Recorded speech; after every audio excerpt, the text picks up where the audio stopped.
Ghaziabad bar association चुनाव की भागदौड़ आज आखिरी दिन भी जबरदस्त रही, जिसके अंदर प्रत्याशियों ने दमखम दिखाकर सभी अधिवक्ताओं से अपने लिए वोट की अपील की। आपको बता दें कि 7 नवंबर यानी कल मतदान करके बार एसोसिएशन को नई कार्यप्रणाली यानी प्रत्याशियों का भविष्य तय होगा, जिनसे सभी वकीलों को उनसे तमाम उम्मीदें हैं, जिसको पूरा करने का हर प्रत्याशी ने वादा किया है। वहीं इस चुनावी रंग में मुनीश कुमार त्यागी, जो कि अध्यक्ष पद पर खड़े हैं, उन्होंने अपने जनसमूह के साथ मिलकर सभी वकीलों को विश्वास दिलाया है कि आने वाले समय में मेरी कार्यप्रणाली से आप बेहद खुश रहेंगे, क्योंकि आपकी हर परेशानी को अनदेखा नहीं किया जाएगा। वहीं ऐसे तमाम वादे किए, जिसको लेकर सभी जनसमूह में मौजूद वकीलों ने तालियां बजाकर उनको विजयी बनाने का समर्थन दिया। वहीं हमारी प्राइम 18 न्यूज की टीम ने वकीलों से यह भी जाना कि आखिर गाजियाबाद बार का चुनाव इतना विशेष क्यों होता है। देखिए क्या कुछ कहा उन्होंने। गाजियाबाद से दिलशाद और राहिल के साथ अबशार उल हक की खास रिपोर्ट।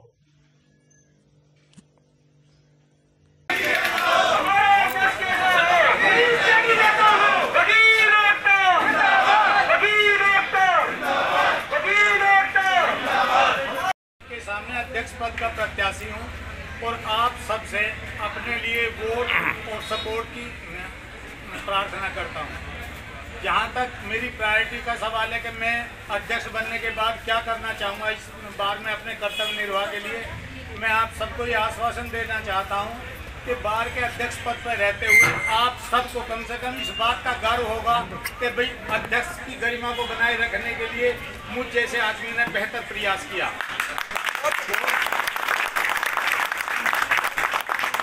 मैं आपको ये भी आश्वासन देता हूं, किसी भी अपने लालच में, निजी व्यक्तिगत स्वार्थ में आपकी कहीं भी गरिमा को ठेस नहीं पहुंचाऊंगा।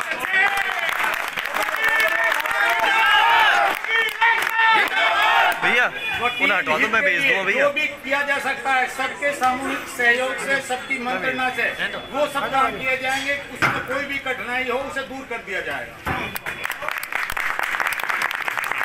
जहाँ तक नए अधिवक्ताओं के चैम्बर्स की एक बड़ी समस्या है, बहुत सारे नए अधिवक्ता हमारे भाई आ रहे हैं। हमने भी आगे कभी शुरुआत की थी तो हमें भी चैम्बर की एक व्यवस्था नहीं थी। हमने तो एक बल्ली गाड़ के उस पर टीन सेट डाल के वहाँ से शुरुआत की थी। पुरानी कचहरी थी, वहाँ पे पक्के चैम्बर्स भी नहीं थे, तो अपनी टीन सेट गाड़ के वहाँ पे बैठना शुरू किया। वो भी व्यवस्था, उसमें भी कई लोग हम साथ बैठते थे, वो भी व्यवस्था सबके लिए उपलब्ध नहीं थी।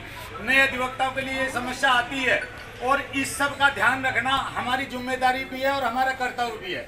उसके लिए हम बेहतर प्रयास करेंगे। जो सीबीआई वाले चैम्बर्स बने रखे हैं बहुत दिनों से, वो बट नहीं पा रहे हैं, वो प्राथमिकता पे बंटवाए जाएंगे।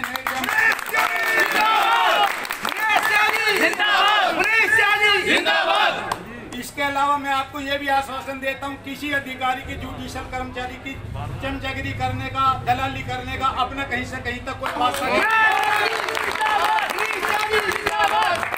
मैं अपने सचिव कार्यकाल की एक घटना आपको बताना चाहता हूँ। एक हमारे सीजेएम महोदय होते थे, उस समय उन्होंने पैसे के लेन देन पे कम ज़्यादा होने के कारण एक हमारे वकील साहब की बेल खारिज कर दी। उन्होंने मुझे बताया, मैंने उन अधिकारी से सीधा जाके कहा कि आपको हाई कोर्ट को लिखना है, वकील साहब से माफ़ी मांगनी है।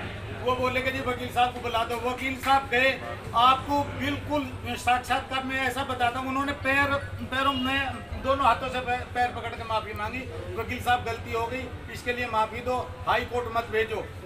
केवल मुझे तो अपने वकीलों के हित का ध्यान रखना था, मुझे अधिकारी की चमचागिरी नहीं करनी थी। पूरे तरीके से आगे से भी आश्वासन देता हूँ कि अधिकारियों को महसूस होगा कि ये बार है और बार में संगठन है।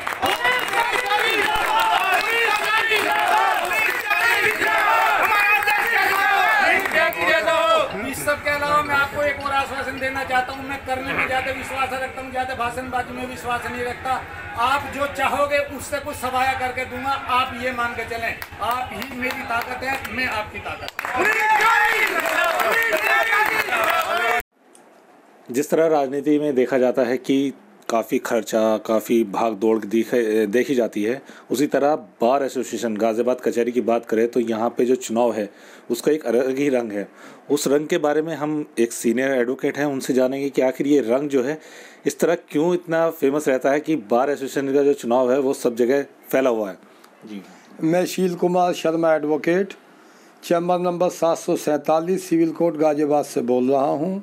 बार एसोसिएशन गाजियाबाद का वार्षिक चुनाव होने जा रहा है कल दिनांक 7/11/2020 को सुबह 8 बजे से मतदान शुरू होगा और जब तक अधिवक्तागण पंक्ति में लगे रहेंगे तब तक मतदान सुचारू रूप से चलता रहेगा। ठीक, आज जो चुनाव प्रचार है उसका अंतिम दिन है। जो अध्यक्ष पद पे 3 प्रत्याशी हमारे माननीय श्री मुनीश त्यागी जी और नाहर सिंह यादव जी और सतकेतु जी अध्यक्ष पद के 3 प्रत्याशी हैं और 3 प्रत्याशी हमारे सचिव पद पे हैं। 4 हैं शायद, 4 हैं।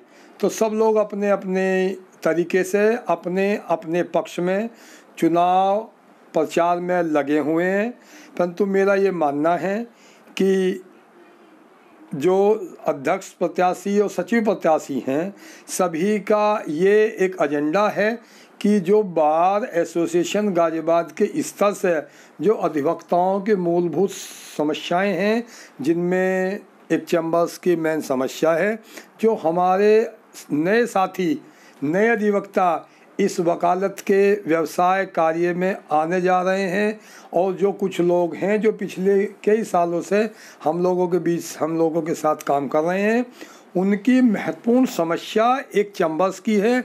उनके पास चैम्बर्स ना होना और उनका सही तरीके से विधि व्यवसाय में वो अपने आप को सही प्रकार से प्रपोज नहीं कर पा रहे हैं और उनके व्यावसायिक कार्य पे भी ये प्रभाव हो रहा है। तो मेरा जो प्रत्याशी जो चुनाव लड़ रहे हैं और जो भी कार्यकारिणी एक बार एसोसिएशन गठित होगी तो उनसे भी मैं सुझाव रखूंगा। और पहले भी मेरा ये कहना है कि ये एक मूलभूत आवश्यकताएं हैं चैम्बर्स की, इसका निराकरण वो अपने स्तर से करें और समय समय पर पहले भी पूर्व कार्यकारिणी अध्यक्षों ने वर्तमान ने सभी ने अपना प्रयास किया है। तो बाबूजी देखा जाता है कि महिला अधिवक्ता बहुत हैं तो कुछ परेशानियां उनको लेकर भी हैं, क्या उनको लेकर कोई आगे आपको लगता है कि उनके लिए भी कुछ काम होंगे?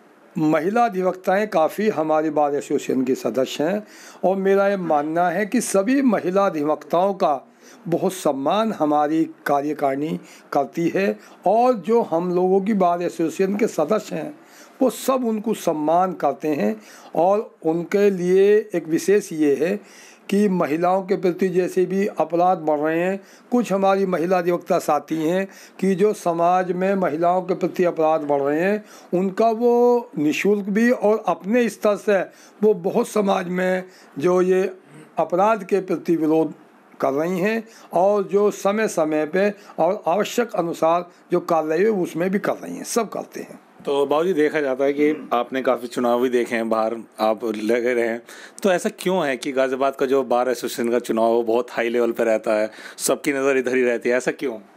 गाजियाबाद बार एसोसिएशन का जो वार्षिक चुनाव है वो अपने आप में बहुत महत्वपूर्ण है।